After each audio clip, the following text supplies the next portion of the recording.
serigala sedang menghampiri. Apabila serigala mahu menangkap anak biri-biri cepat-cepat berlari. Tolong jangan bukan saya sekarang, kerana saya penuh dengan rumput. Jika kamu tunggu sekejap, saya akan lari. Saya akan bertambah sedap untuk dimakan. Serigala fikir itu perkara yang baik. Oleh itu, dia duduk untuk dibunuh.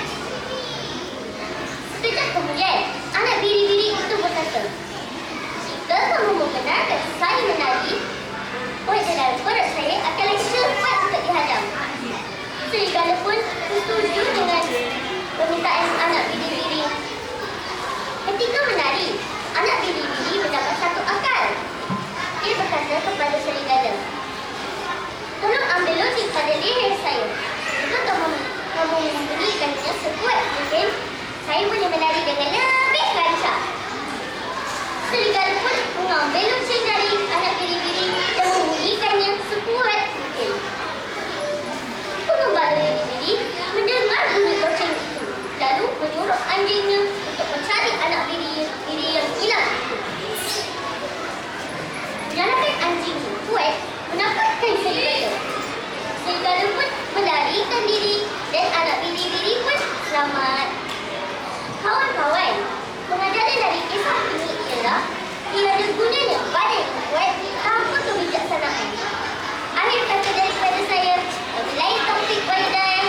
Assalamualaikum warahmatullahi wabarakatuh. Sekian, terima kasih.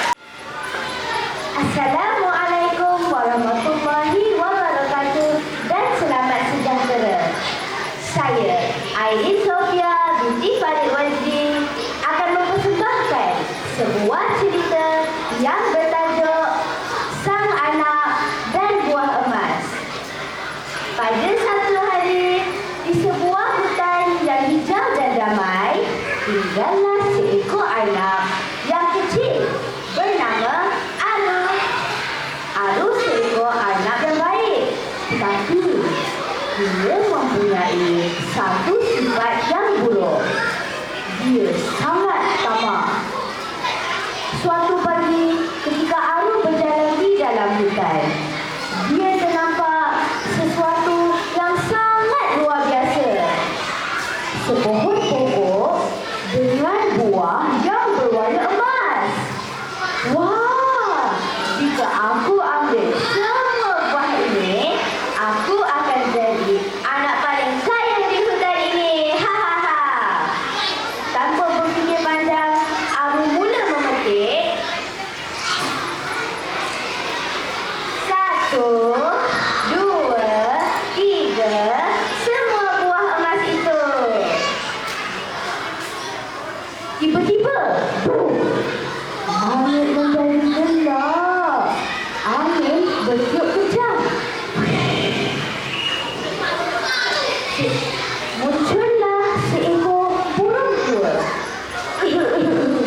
Wahai Aru, mengapa kamu mengambil semua buah itu?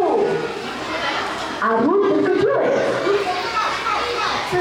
Saya cuma mau jadi kaya.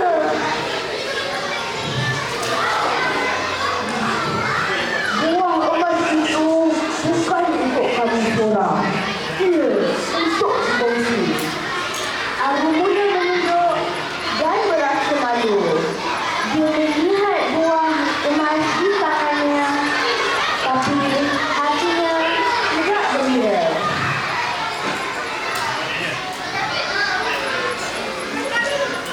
Dengan perlahan, dia meletakkan semula semua buah emas itu.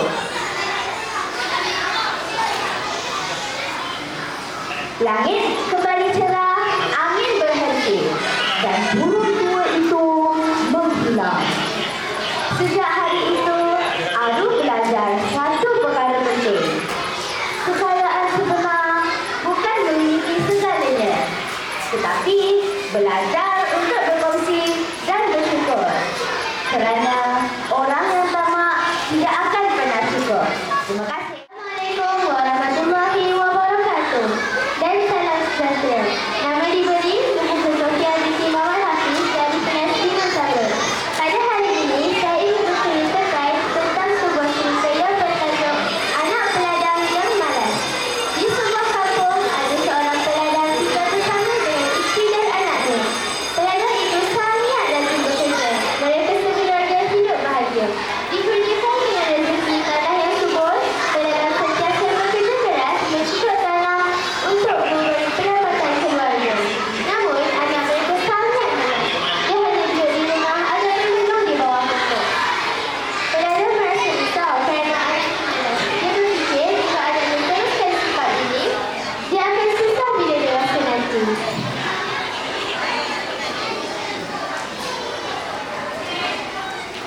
Beberapa tahun berlalu dan pelana yang sudah tua mula jatuh sakit.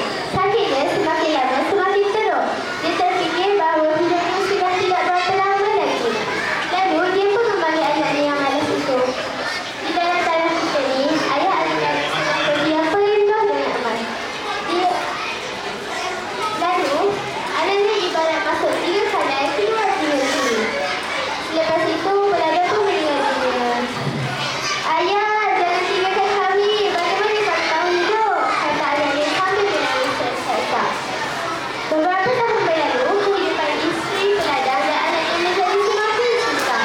Jadi lagi, tanaman yang boleh mendatangkan hasil. Kenapa kamu tidak cari petik emas yang ayah kami pesan dahulu? Mendengar kata ibunya, anak peladang mulalah mencari dan mencangkui tanah di kawasan rumah. Akhirnya, dia berfikir bahawa bukan petik emas yang dimasukkan oleh ayahnya. Lalu, tanaman yang boleh mendatangkan hasil lagi banyak daripada sebelum ini. Pengajaran dari cerita ini ialah kerajinan. Kerajinan bahawa kerajinan dan usaha adalah lebih berharga daripada sesuatu yang tidak wujud. Sekian, terima kasih. Assalamualaikum warahmatullahi wabarakatuh. Nama saya Ahmad Ali Zidan daripada kelas 5 dan 5. Hari ini saya akan menceritakan tentang angsa yang bertemu emas. Seorang petani dan isterinya hidup gembira di sebuah ladang kecil. Menternak sekawan angsa dan menjualnya di pasar. Mereka tidak kaya, tetapi gembira dengan hidup mereka. Satu hari, seekor angsa terbang masuk menyertai kawanan angsa-angsa mereka. Keesokan harinya, pasangan itu terperanjat apabila mendapati sebiji telur emas berkilauan di sarang kawanan angsa mereka. Tiap-tiap hari selepas itu, angsa itu akan mengeluarkan telur emas. Tidak lama selepas itu, pasangan itu menjadi semakin kaya seperti yang tidak pernah diimpikan sebelum ini. Tetapi mereka tidak gembira. Mereka tidak puas dengan hanya sebiji telur emas setiap hari. Petani itu berkata kepada isterinya, angsa itu tentu penuh dengan emas. Kenapa belum tunggu untuk mendapatkan lebih banyak emas? Jika kita membelah badannya, setuju isterinya, kita boleh mendapatkan semua telur sekaligus. Oleh itu, mereka pun membunuh angsa itu. Mereka terperanjat apabila mendapati badannya sama sahaja seperti angsa-angsa lain. Lebih teruk, mereka tidak akan memperolehi telur emas lagi. Pengajarannya, orang yang tamak mahukan semuanya. Tetapi biasanya kerugian yang menipu mereka. Sekian, terima kasih. Assalamualaikum warahmatullahi wabarakatuh. Nama saya Edwin Jedabandi daripada kelas 5 dan 5. Saya nak bercerita tentang singa dan nyamuk. Seekor singa mengerut dan geram pada ekor nyamuk yang terbang berlega-lega di kepalanya. Ketika semua lelapkan mata. "Pergi kamu dari sini sebab aku membesarkan kakiku." Ngaunya. "Aku tidak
Sufi tidak mau